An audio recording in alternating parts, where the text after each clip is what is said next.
Welcome back to our educational channel Moral English Guru. In this video we are going to learn the summary of 1.75 We Travel by Siddharth Pico Raghavan Iyer, part 3rd.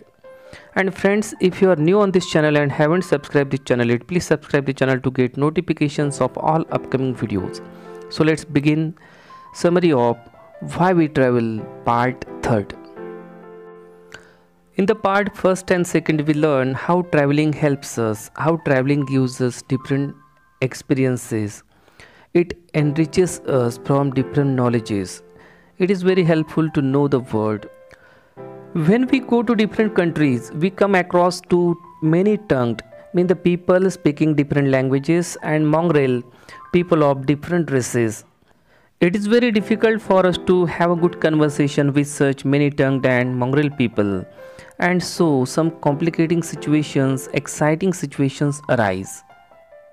We can have such experience when you go to Sydney, Toronto or Hong Kong. Writer now says himself he is a very typical specimen as he is a son of Indian parent. He was born in England and moved to America at the age of 7. He says himself he is not Indian, American or Englishman. In short, he is a traveler by birth. He is traveling since his birth. Writer says, when he goes to some candy shop in abroad, he feels as if he is on a trip because his parents are different from the people of that area. Writer tells us about Queens, the city in New York, or Berkeley, a city in California. Culture changes as we cross even a block. It means these areas are full of mix and different cultures. The same experience you can have when you walk around White House or Addis Ababa in Ethiopia.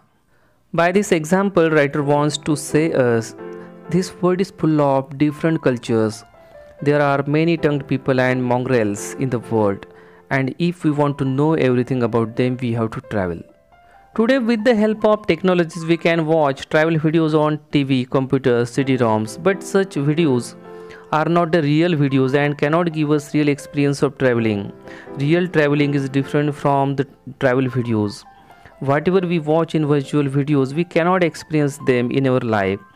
We cannot experience the thrill of forest. We cannot experience the heat of desert at our safe homes. And so, traveling is traveling. If you want to get such experiences, you will have to go on traveling. You cannot get everything at your home by such virtual videos. Writer says that what we see outwardly that lies in us, or any travel is the outcome of our inner feelings. Unless you feel strongly to travel, you can't go out. And inspiration is essential for such traveling. When we watch movie or have friendship with someone else, it gives us inspiration. Here writer has compared novels and travel books. He says novels gives us real journey experience, or novels depicts us the real journey or the travel of somebody else. While the travel books are also the same, but sometimes it can be a fiction. The writer has given us one example from the writings of Sir John Mandeville. Sir John Mandeville wrote in his writing about Far East of 14th century. He has described everything very colorfully, but he says he has never gone, he has never visited to such places, but he wrote everything about them. And in this way, we can say travel books can be a fiction, but a novel cannot be a fiction, it is a real journey. Travel is just like a famous voyage, in the end of which we bring tremendous knowledge or information. Travel is an ineffable compound of himself. That means travel is too great or extreme to be expressed in words. Writer has given here famous quotations of two American essayists, Emerson and Thoreau. According to Emerson, traveling is just like a fool's paradise. According to Emerson, whenever we are on travel and see certain things, we see something and feel as if it is a paradise. But Emerson says that paradise is not the real paradise, but it is a fool's paradise. And the people, those who are on travel, they appreciate everything as if they are watching a paradise. Actually, they appreciate to every trivial things. In this way, it is a foolish thing to go on travel according to Emerson. Beside Emerson, there is a Thoreau. According to Thoreau and Emerson collectively, they said whatever we look outside or whatever we want to invent, the places or everything, that all lies in us. One more quotation of a famous English polymath, Sir Thomas Browne, is given here. He said, "We carry within us the wonders we seek without us. There is Africa and her prodigies in us." That means when we go to Africa to find out something, whatever we want to find out, that lies in us in a supreme condition from our childhood, and that is called prodigies.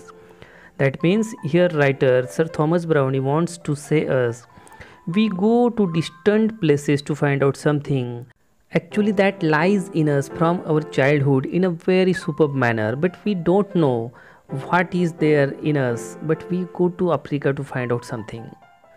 When we are on travel, we have to carry a sense of home inside us. Emerson and Thoreau reminds us that whenever we are on travel, we have to carry with us our sense of destination.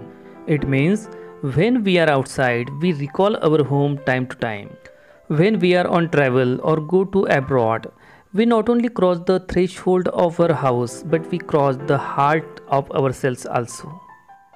When we are on travel and willing to explore the vast expanse of Pacific Ocean, that time our heart should be so vast to explore such vastness. If it is not so vast, we cannot experience, we cannot enjoy or explore the vast ocean. Here writer has narrated one incident when he was in Kyoto in Japan. He was looking for a gilded pavilion. He was in search of a gilded pavilion. Now writer says, I was in search of gilded pavilion. That means that gilded pavilion was in my mind. It was in my heart. I wanted to take this golden temple back to my office at Rockefeller Center.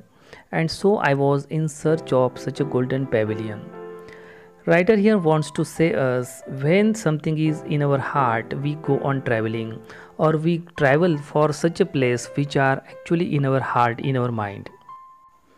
Traveling has become the passion for the writer. He says, though this world seems to grow more exhausted, now this world is seeming as if it is tired.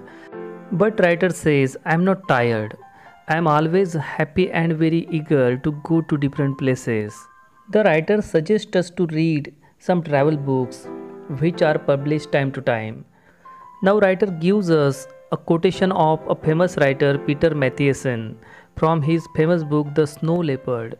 He says, when people go on travel, when people are on a pilgrimage, they take the physical steps with the metaphysical steps of questionings. Mean there are some questions, they have to find out solutions for their problems.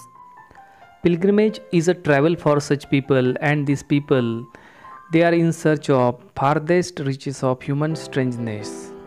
In short, when people are on pilgrimage, they want to attain such a goal. They want to reach to that goal which is generally out of reach of the human beings. But even then, people go on trying, people go on traveling. Oliver Sacks, a British neurologist, naturalist, historian of science, in his Island of the Colorblind, he has featured a journey to a remote atoll. Some people went to a Pacific Ocean, and there was a remote atoll. Atoll means a hilly portion, hilly area. When people went to Pacific Ocean, there was a light, but people could not gaze, people could not understand the color of that light, and hence all these people are said to be colorblind. We seem to be asleep for the people on the distant shores. We were colorblind, it means the ocean or the site where we went, it was colorful, it was bright, but we could not understand the meaning of that thing. We could not understand what thing we are watching. We had guessed the same thing in a different ways, and that's why we were colorblind. So when we are on travel, we have to travel, we have to watch everything from our heart, and we have to keep our mind mobile and awake. Writer says, I began to write with Santayana. Santayana is the heir of Emerson and Thoreau. Writer says, there is a wisdom in turning as often as possible from the familiar to the unfamiliar. It keeps the mind nimble, it kills prejudice, and it fosters humor. Here writer has given a suggestion. When we are on travel, he says, go to familiar places, go to familiar things, and after watching such familiar places or things, go to unfamiliar places. And if we do the same, it will keep our mind sharp, nimble. It will kill all the assumptions and prejudices. It will grow our humor. Here, writer thanks to romantic poets who inaugurated an era of travel because they were the great apostles of open eyes. Apostles mean vigorous and pioneering supporters of an idea or a cause. Writer has given one more example from Buddhism. He said, Buddhist monks are often vagabonds. Vagabonds mean they have no houses, no wealth, and no worry about anything. They travel from one place to another place for wakefulness, and they believe in wakefulness also. In the last part of the lesson, writer has compared traveling with love. When we are in love, we go on traveling endlessly. There is no end of the love and there is no end of the travel also. When we travel with a loving heart, it's a heightened state of awareness. And when we travel in such a loving situation, our minds are mindful, we become receptive and never dimmed. And so, the best trips or best travel is just like the best love affairs never really end, says Siddharth Pico Raghavan Iyer. And this is the end of the summary of this lesson, Why We Travel by Siddharth Pico Raghavan Iyer. Friends, if you are new here and haven't subscribed this channel yet, please subscribe the channel to get notifications of all upcoming videos. Thank you very much for watching this video and thank you very much for being with me.